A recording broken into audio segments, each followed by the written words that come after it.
This is Paul Everitt. He's going to talk to us about Sphinx. He's going to tell us a little bit of why we should pay attention to it. So, can you hear me okay? Can you see me okay? I love that joke. On behalf of the vertically challenged community, I protest this podium.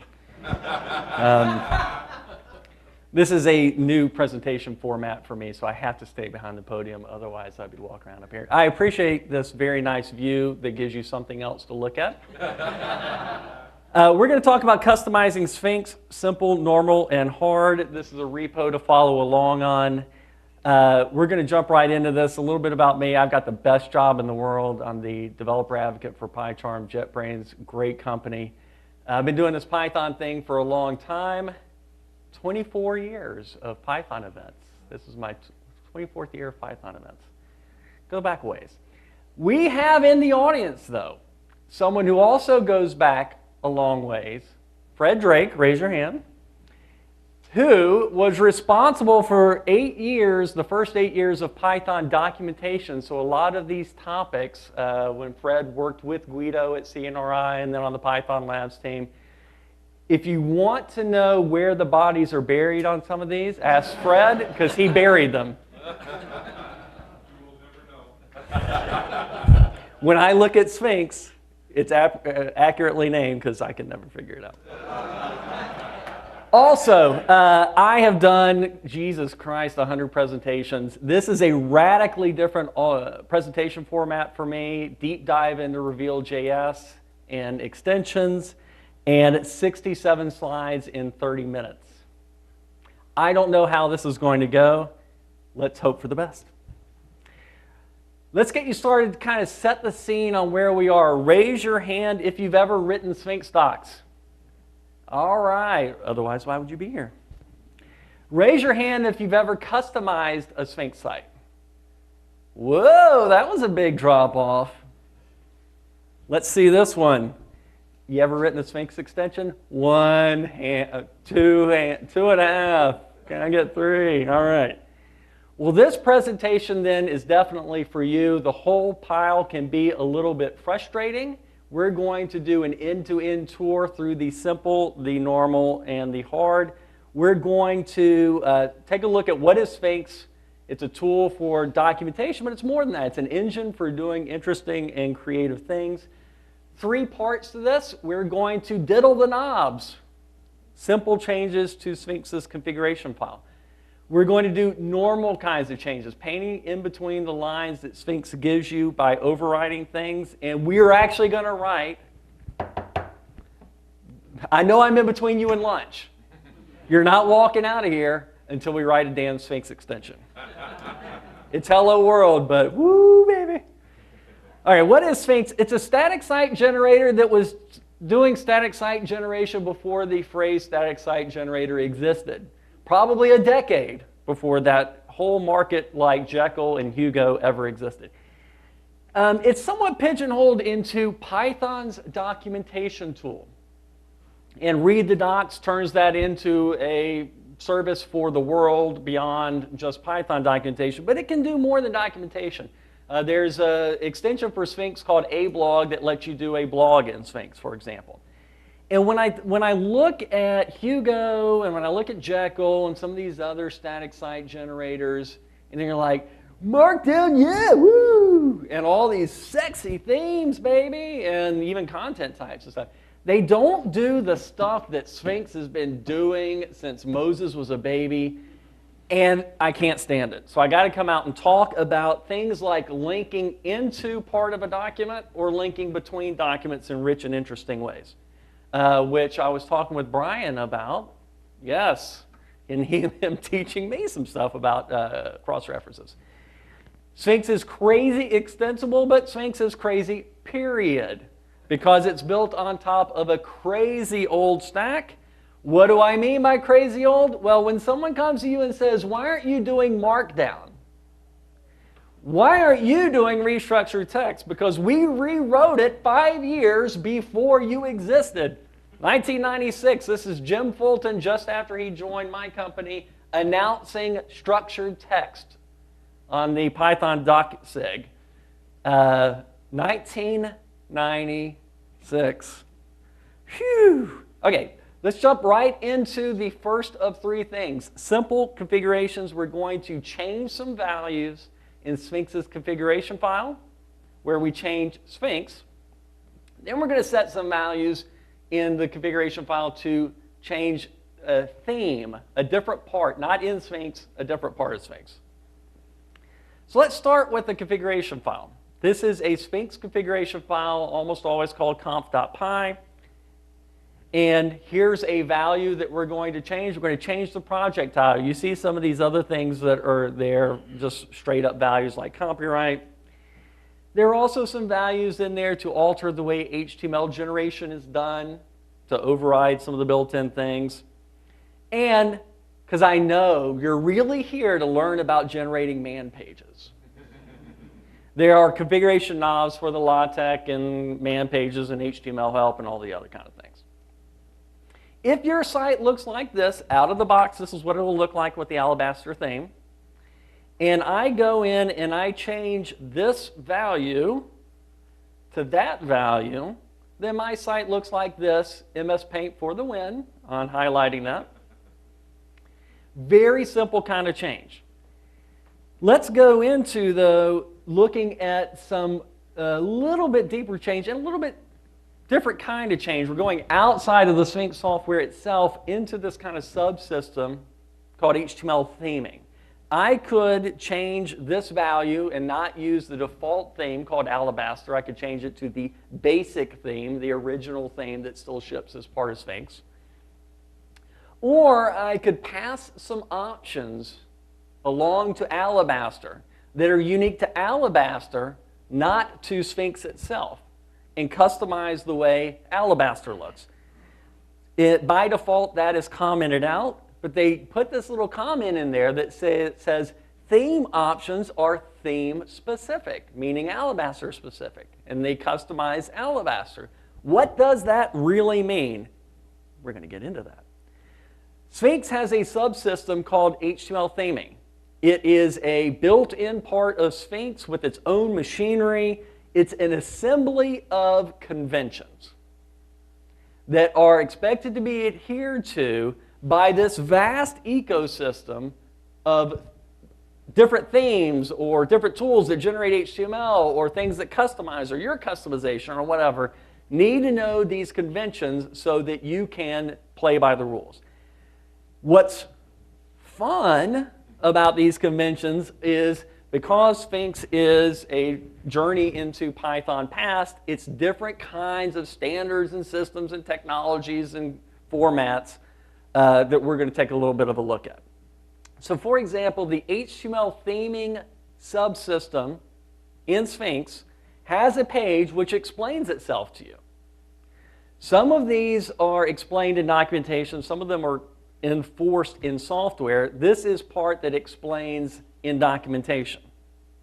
So for example, it explains that themes must have this file called a theme.conf, a configuration file which explains to Sphinx, and therefore you, what knobs it has available for diddling. This page also explains to you that the format is in the INI, config INI format.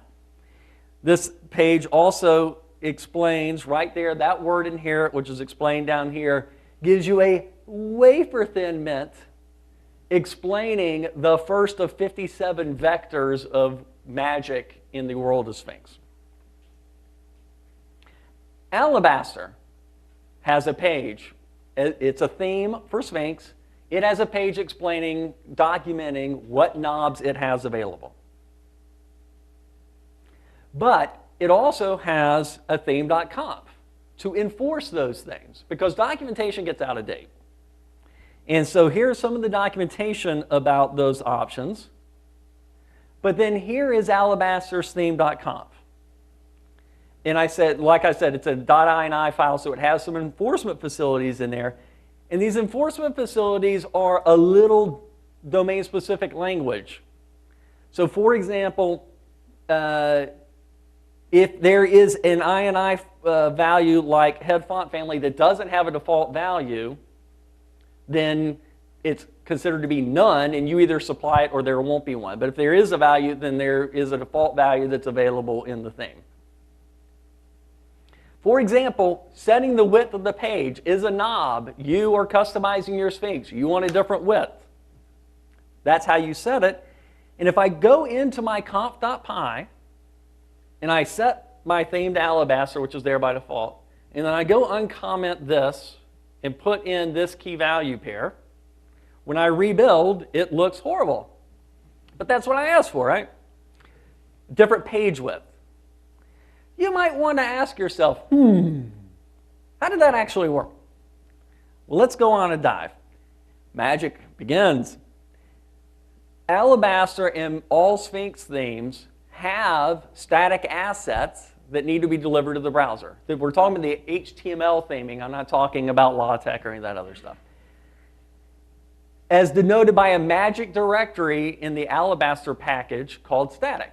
You leave stuff in static, and it will be teleported into the static output of the generated content. Except if you're talking about under static, which is the name of the directory in your documentation project. Now, this isn't alabaster.css, right? Because that would be just too easy. If you put an under T on the end of your file name, it magically transforms it into a Jinja 2 template, which, when evaluated, will generate an output file called alabaster.css. Let's talk about the rest of the magic. There is a Jinja 2 variable that's going to be evaluated called theme under page under width. What is theme under page under width? If you go look for it in your code base, you won't find it because it's page under width with the magic prefix on the front saying it's coming from theme.conf, therefore HTML theme options in your conf file. So this is a template whose variable context you need to kind of understand the conventions that define what symbols are available in that CSS file. Any questions? Good now, all right. So let's do something wrong and see what happens. I'm going to put in a value for this theme, Alabaster, and its theme.conf that is not there, that is invalid. When I run a rebuild and it chucks along, it's going to tell me, hey, you used a value that doesn't exist. So it is enforcing the contract. That is the simple stuff. Let's just revisit a little bit. We're only talking about changing values in a comp file. We're not really going and supplying new stuff that changes the generation based on what we define. We're just diddling knobs. Some of these knobs are direct for Sphinx. Some of them, though, are for subsystems like a different package called Alabaster, which is a thing. And all of this is held together by a coalition of the willing who agree to name magic things in magic ways and accept that magic prefixes and layers and special file name directories and stuff like that. I say tee-hee because now we begin. Bleep's getting real. We're going to talk about the normal part, customizing. We're going to talk about in HTML output, what are some of the options I have to do really different things before writing an extension. We're going to override a template. We're going to pick a place in our page and say, we want some new markup right there. How do I do it? Then we're going to say, okay, a static asset like a JavaScript file or CSS, I want to style that new thing I just put there. And then we're going to talk about installing some add-on package that somebody else wrote. Overriding a template. MS Paint for the win again. I want to explain how to use quick search to people, so I want a little paragraph right in that spot. This is an Alabaster theme. It's a series of templates. And as someone who has been involved in 3 very large ecosystems of content management projects, Zope, Plone, and Pyramid, this is a hard problem when you have a software system with lots of people that write plugins that can be plugged in arbitrary places, and then end users who can extend or override the built-in stuff or the overridden stuff, and you want to expose just that spot without forking the universe, that's a hard problem. This is going to get good. First, to set up the context. Sphinx can generate lots of different kinds of output besides HTML, hence a large part of its complexity. You can't walk up to this and think you are walking up to Flask. HTML output is controlled by this thing called a theme, and you can have different kinds of themes. HTML output is almost exclusively using the Jinja 2 templating system. Jinja 2 has its own little architecture of plug points, master templates that have blocks and macros that can be called, and sub-files called includes and imports, and blah, blah, blah, blah. Then Sphinx adds a head fake to that called layers that say, well, that search box template can be there, but it can be there, and if I don't find it there, I'm going to find it there. So you can customize it in your project or get it from Alabaster or get it from built-in Sphinx. And remember, Alabaster is the default theme, so I'm going to start with Alabaster. Hey, Alabaster, where does that quick search box come from, and how can I change it? Okay, I'll start at the top. The master template for the Alabaster theme, this is it. Oh. You extend the basic theme.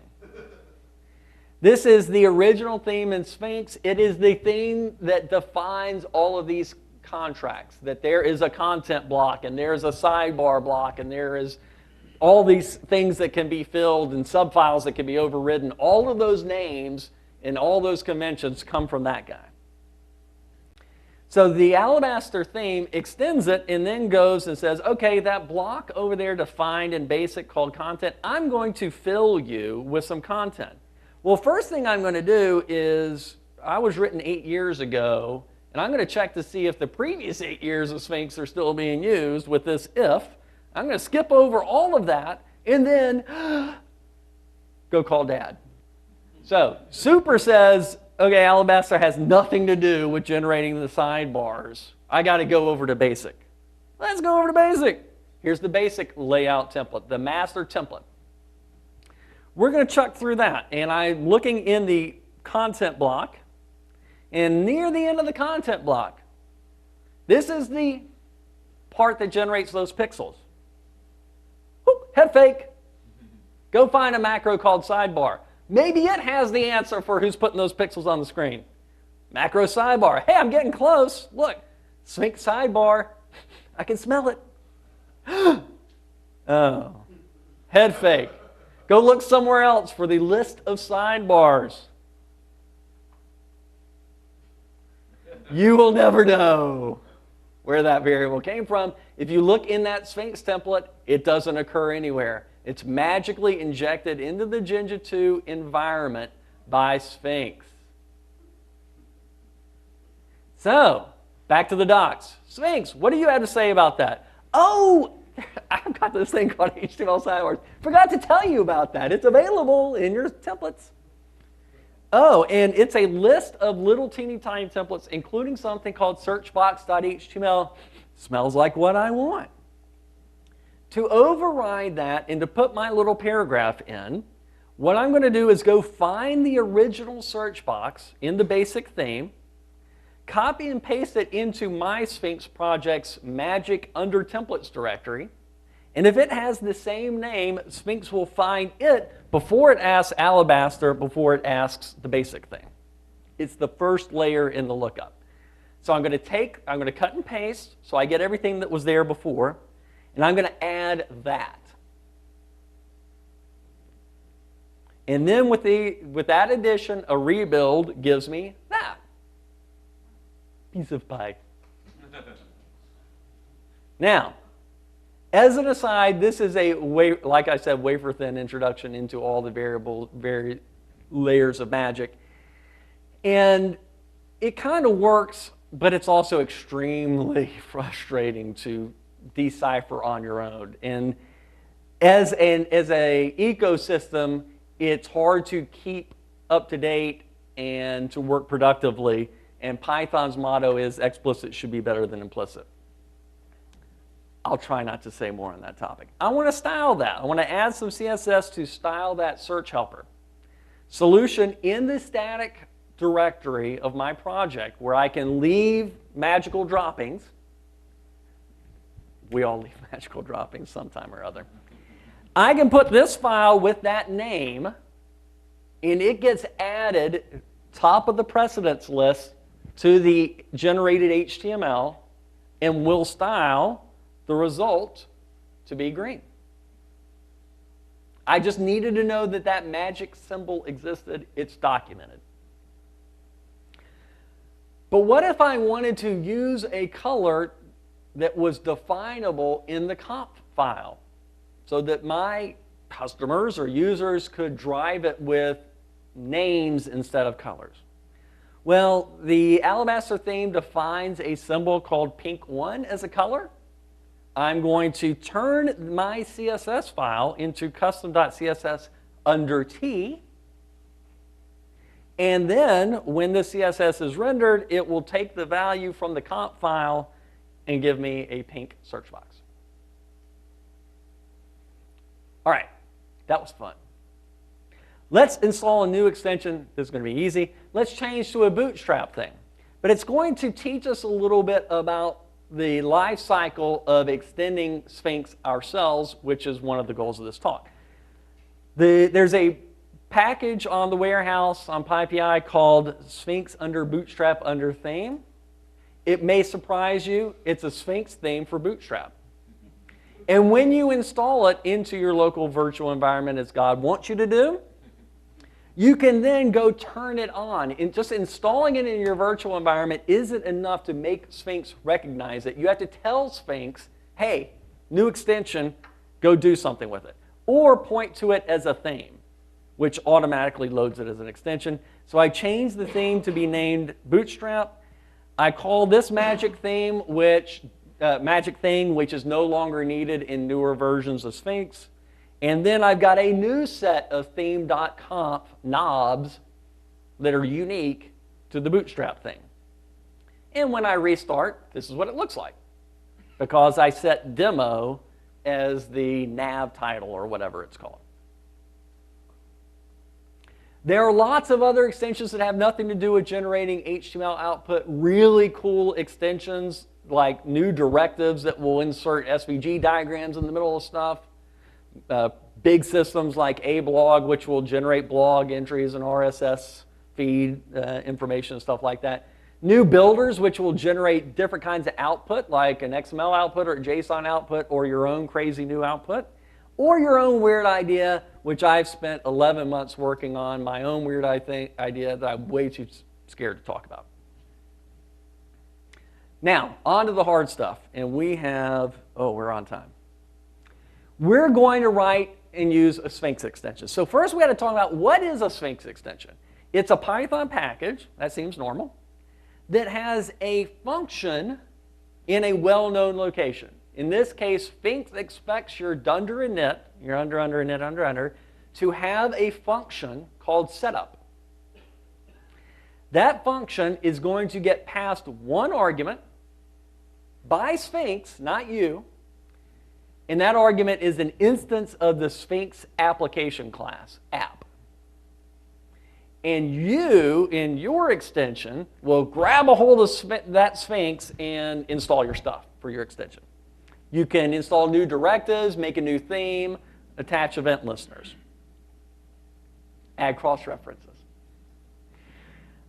This is the Alabaster package, the Sphinx extension called Alabaster. This is its dunder init. And it has a setup function that's passed an app.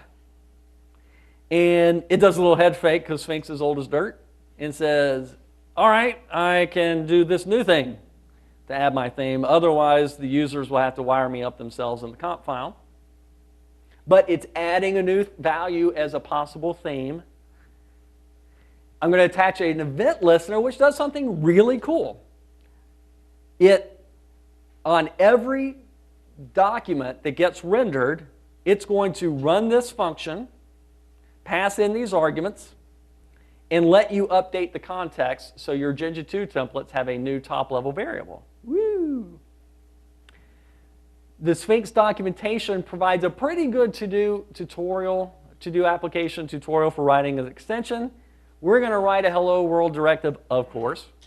We're going to start first by, what the goal of this is, in the middle of my Sphinx document, I can say ... hello world : and it will put hello world in the output. So I need from docutils, 57 layers down, something called a node, something that represents this directive in the doc tree.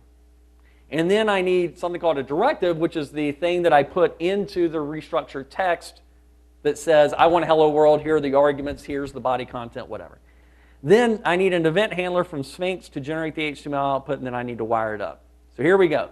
This is the simplest possible, that I can think of at least, node for hello world.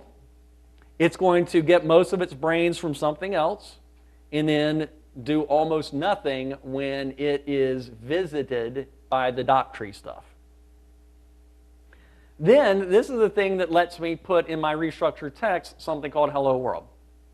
It's a directive from docutils, and it only has a very little bit of the directive surface area. It's going to have a text content of hello world. It's going to register itself.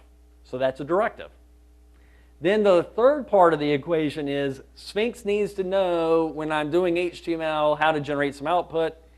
Usually this involves the Sphinx abstraction for generating nodes and subnodes and stuff like that, so you could render PDF or whatever. I'm like, screw that, HTML, here's your damn HTML. So when Sphinx goes to run the HTML builder, it's going to run this and put this in the output.